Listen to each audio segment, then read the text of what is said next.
Desperately to reset, but can't. In behind the gate, it's the Champlain Stakes. They're set for a start. Off and trotting. Good beginning in the center. Sonmar Pond is first away for that lead. Speed outside from Medley Sealster. Down the center is Supergirl Molly.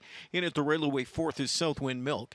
Backpedaling into a 5-hole early goes Beers and Sunshine Dale. Tracked by T.H. Monica. And race director in the backfield is just refusing to hit the trot. Into the opening turn. Sonmar Pond leads the way. Medley Sealster is asked to take a seat. Quarter time 28-4. Supergirl Molly third. Then it's the favorite Southwind Milk out of early trouble, sizing them up from back and forth. Fifth on her back is Beers and Sunshine Dale. Further back, T.H. Monica as the field travels up towards 3/8. So on that early lead at Sonmar Pond, pocket riding is Medley Sealster. Back into third is Supergirl Molly, and Southwind Milk continues fourth. Jameson pocket pops. Medley Sealster with an aggressive move on the way to the midway point, and she pulls pocket and clears at a 59 1/2. They weren't going much up front, so Jameson took matters into his own hands. Medley Sealster's in charge now, leading into the final turn. Sonmar Pond into second. Here on the outside, quickly into gear comes Southwind Milk into third. Glued to covers, Beers and Sunshine Dale from in fourth. Trapped in from in fifth is Supergirl Molly. Overland 6 drives T.H. Monica as the tempo quickens, going to 3/4. Medley Sealster half a length better than Southwind Milk, who's into attack mode at 3/4 in 1:28-3.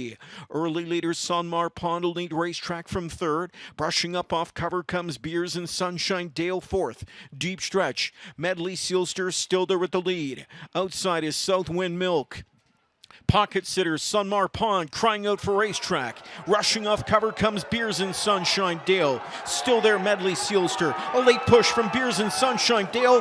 Medley Sealster, Macintosh magic again. In the Champlain as Medley Sealster scores in 1:56-4.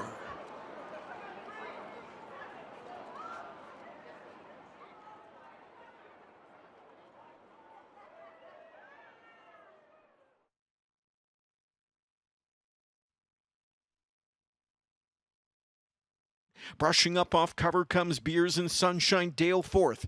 Deep stretch. Medley Sealster still there with the lead. Outside is Southwind Milk. Pocket sitter Sonmar Pond crying out for racetrack. Rushing off cover comes Beers and Sunshine Dale. Still there, Medley Sealster. A late push from Beers and Sunshine Dale. Medley Sealster, Macintosh magic again. In the Champlain as Medley Sealster scores in 1:56-4. Blake McIntosh with the Champlain sweep. Jody Jameson mapping out the winning trip for Medley Sealster. Bold backstretch move by Jameson, took charge and fended off challengers late, including the one that she brushed to the front by in the backstretch, who made that late break. It's Medley Sealster congratulated by Megan Walker of Mohawk Park. Medley Sealster in the Champlain, 1:56. Second Champlain for the fillies in the books. Medley Sealster, who's been a star in the provincial program, gets a nice win here for owner Glenn Dyke and driver Jody Jameson. Yet again, trainer Blake McIntosh. He had to go back to work, so we'll talk to you guys, which is great. Jody, you're undefeated sitting behind this filly now, 3 for 3. She seems to be one that enjoys being involved early. Is that your assessment of her too? You know, Blake's always told me how to drive her, like as far as you got to let her time the gate with her a bit and let her trot. She just gets a little cantankerous early on, but like once you get her in the race, once you get 5 or 6 steps off the wing, she's almost bomb-proof, and she needed to be tonight for me. Yeah, talk about how gritty she was in deep stretch. I mean, they were coming from everywhere at you. Yeah, I was really only worried about Louis. I mean, I wasn't looking at the outside, but I knew Louis was loaded with trot, and I was trying to make sure I wasn't giving him any room. I didn't think James could get to me because she was still fighting, but I knew she couldn't see Louis, and it just got unfortunate for Louis that he made a break. But this filly was fighting everybody else off all the way to the wire, after the wire too. I mean, that's her 10th start of the year. That's quite a bit for a 2-year-old, but she looks like she's just getting stronger. She feels it. I mean, at Grand River last week, she was awesome, 56, and I think it's a track record. And I know the fractions were slow here, but, she fought off some good fillies for sure. Nice job, Jody. Thanks a lot, bud. All right, Glenn, let's bring you in here. Here from Delaware, you were telling me off camera, you've been involved in the sport about 20 years, but you've never got one like this. How does it feel? It feels great. I mean, honestly, I get up in the morning and I have to pinch myself that I have a gold filly like this.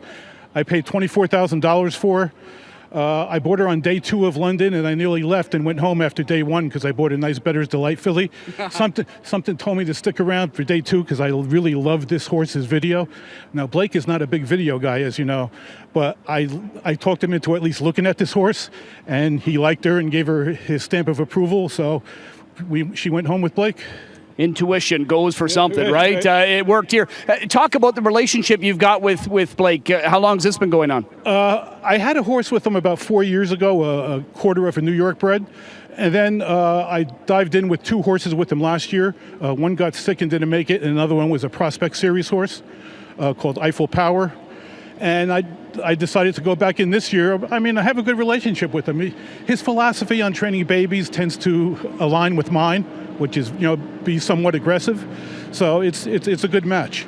And what's the game plan going forward? I mean, we've got, of course, the super final be coming up in the near future, but anything outside of the provincial program left for her? Yeah, well, she has leg 5 on the 30th of September, I believe, for the Gold Series, and then the super final. So that's her 2 that she has left. Yeah, and I mean, she's earned a rest probably for the off season, but this will be one you're being super excited about for next year, won't you? Yeah, I just hope she comes back good as a 3-year-old because, sometimes it's problematic. They don't come back at 3 like they raced at 2. But if she does, I'm just going to have a whale of a time, I think. Well, Glenn, we're happy to have you in town and happy that you've decided to support our provincial program as well, and all the best with her and the other yearlings that you're going to buy in the future. Okay, thank you very much. All right, there's Glenn Dyke, Jody Jameson, Blake McIntosh. They team up for a Champlain win aboard Medley Sealster.